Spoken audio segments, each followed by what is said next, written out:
भारत जैसे देश में जहां माता पिता की ख्वाहिश होती है कि उनका बेटा या बेटी पढ़े लिखे और आईएएस बने या फिर इंजीनियर डॉक्टर बने, और अगर इतना नहीं होता तो कम से कम सरकारी नौकरी करे। ऐसे में अगर कोई लड़का जो आईएएस की तैयारी कर रहा हो वो उसे बीच में छोड़कर एक चाय की दुकान खोलने की जिद कर बैठे तो क्या होगा? वही जो आप सोच रहे हैं।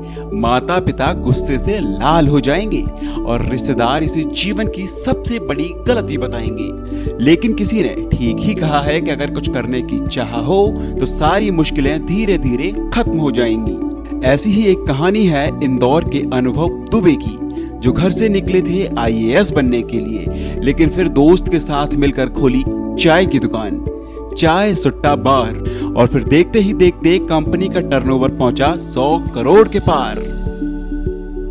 अनुभव दुबे ने 8वीं तक की पढ़ाई अपने गांव में की। इसके बाद वो आगे की पढ़ाई के लिए इंदौर पहुंचे और उनकी दोस्ती आनंद नायक से हुई।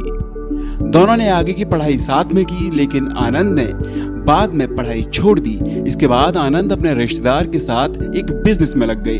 अनुभव के माता पिता का सपना था कि उन्हें आईएएस बनना है, जिसके लिए अनुभव को तैयारी करने के लिए उन्होंने दिल्ली शिफ्ट कर दिया। माँ बाप का सपना लेकर अनुभव पहुंचे दिल्ली। कुछ टाइम तक तो सब कुछ बढ़िया चला और अनुभव अपनी पढ़ाई में बिजी रहे। कुछ टाइम के बाद उनके दोस्त आनंद का फोन आया और दोनों ने एक बिजनेस शुरू करने का प्लान बनाया, और प्लान बनकर तैयार हुआ चाय का धंधा करने का। अब सवाल ये कि चाय ही क्यों?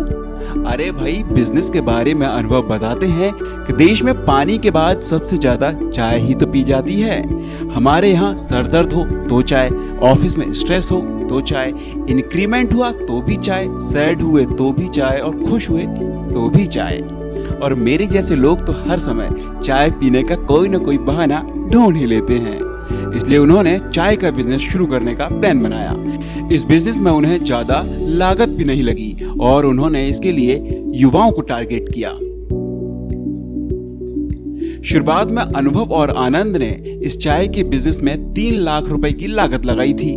पैसे की कमी होने की वजह से अनुभव और आनंद ने सेकंड हैंड फर्नीचर ही खरीदा, अपने बिजनेस को शुरू किया। पैसे की थोड़ी किल्लत थी, इस वजह से उन्होंने हाथ से लिखकर ही बैनर दुकान के बाहर लगाया। इस बीच उन्हें कई बार चाय की दुकान खोलने की वजह से लोगों के ताने भी सुनने पड़े, लेकिन उन्होंने इस ओर ध्यान ही नहीं दिया। आउटलेट तो शुरू कर दिया, मगर बिना प्रमोशन और मार्केटिंग के आज के समय में धंधा करना बहुत मुश्किल है। तब अनुभव को एक आइडिया आया और उन्होंने अपने सारे दोस्तों को और दोस्तों के दोस्तों को मुफ्त में चाय पीने के लिए इनवाइट कर दिया। अब मुफ्त की चीज कौन छोड़ता है? वहां दोस्तों की भीड़ जमा हो गई। जब भीड़ लगी तो आते जाते लोगों ने भी देखा और सोचा कि लगता है कोई बढ़िया आउटलेट खुला है, और कस्टमर भी उस भीड़ में शामिल होने लगे और देखते ही देखते बिजनेस चल पड़ा। आज देश भर में हर दिन 18 लाख कस्टमर इनकी चाय पीते हैं, और चाय सुट्टा बार में 9 अलग अलग फ्लेवर की चाय मिलती है, जिसमें अदरक, इलायची, पान, केसर, तुलसी, नींबू और चाय मसाला शामिल हैं। चाय सुट्टा बार के मेन्यू में 10 रुपए से लेकर 150 रुपए तक की चाय मिलती है। इनकी कोशिश है कि लगभग देश के हर छोटे मोटे शहर में इनका आउटलेट हो, जिससे कि हर किसी को इनकी चाय का स्वाद चखने का मौका मिले और गरीबों को भी रोजगार मिले, क्योंकि इनकी चाय सिर्फ कुल्हड़ में ही मिलती है और कुल्हड़ से कुम्हारों को भी अच्छा रोजगार मिल रहा है। धीरे धीरे नाम फेमस हुआ। मीडिया चैनलों से लेकर अखबार और मैगजीन में भी चाय सुट्टा बार छा गया। आज चाय सुट्टा बार 15 राज्यों में फैला हुआ है। देश भर में इनके 165 आउटलेट हैं और 5 आउटलेट तो विदेशों में भी हैं। आज दोनों दोस्त उस मुकाम पर पहुंच गए हैं कि उनके बिजनेस का टर्नओवर 100 करोड़ पार कर गया है। आज चाय सुट्टा बार की 165 से ज्यादा आउटलेट मौजूद हैं। उनके इस बिजनेस से 250 कुम्हारों के परिवार का घर भी चल रहा है। तो अब ये बने हैं देश के तीसरे सबसे फेमस चाय वाले। क्या कहा? तीसरे कैसे? अरे भाई, इस कड़ी में दूसरा नंबर आता है MBA चाय वाला के फाउंडर प्रफुल्ल बिल्लौर का। और देश में सबसे ज्यादा फेमस चाय वाला कौन है, ये आपको बताने की जरूरत नहीं है।